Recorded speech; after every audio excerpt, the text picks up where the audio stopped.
I was born in 1961 in Calgary, Alberta, Canada. My mother was Grace Kulchiski, my father was Harry. Actually, his original name was Wolfgang Heinrich Eugen Cassel when he escaped from Nazi Germany in 1938 as a 7-year-old kid. But that's another story. Mom and Dad split up in 1966 and went their separate ways. My mom became a pin-up girl in a band, first with the 2+2 doing Motown hits, then with the Collage doing hippie music in 1968. My dad got into rubber. Over the next several years, there were lots of pictures of me sitting down until 1975 when I stood up as a 7-time gold medal figure skater and was run over by a 1967 Rambler with 4 old people in it. So then I got into school plays, and by 1980 I had left home to go and play on the streets of the world.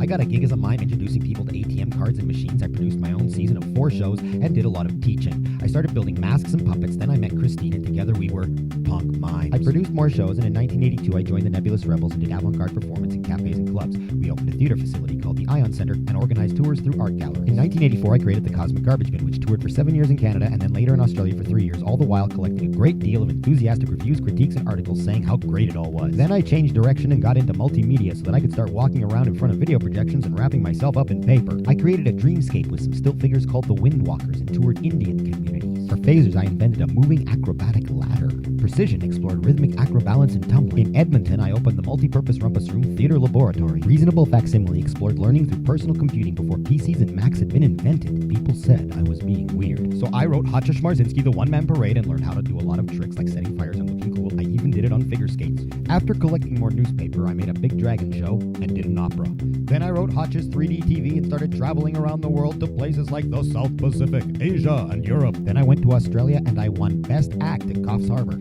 So I went back to Canada and did Fritz and Otto with Rex Boyd, and we were awarded Best Act in Kingston. In Australia, I opened Sticky Planet Motion Picture Studios and made the films Plug Goes In, Space Commander Comics, the short feature Neuter Pisley, and the music video Bus. Then I went back to Europe where I put all my stuff on a bike and rode around looking for shows, collecting more newspaper, trying to stay upright when, all of a sudden, Rotterdam 1995 European Outdoor Performer of the Year. So I took the big gold rock and Space Commander was born. I bought a bus, collected more newspaper, performed on stages, in parks, on streets, flailed about like a madman, put things up my nose, flew through the air, climbed on my public, and dropped into shows from boats and buildings. Back in Australia, Cassel started being a comedy duo and created the films Vietnam, Splato's Brain, Search for Spike, and touring shows Grand Prix, Safety Squad, CanCom, and The George Bass Story. In 1997, I directed a Theater of Chase version of Alice that took place in a stem cell laboratory located in a beautiful park on a beautiful island. Then I made the films 5 Biospheres and Finding Timmy Hart. In 2000, I created Time Shifter, my first interactive performance internet film hybrid at the Science Works Museum. Then we made the film What Do You Do? Sid and Lena was an extreme circus vaudeville cabaret show that had lots of exciting circus stunts and comedy gags. Then we went to Iceland, in Return of Houdini. I played a klutz named Marcel. I then went to Poland to collaborate on Quad with Ivona Galarska. In 2006, I went to Australia and then to Belgium to train some actors to go to Japan to do my show The Agency, which we then did in Poland. Then it was back to Belgium for Fate's Hits Car. I'm now working on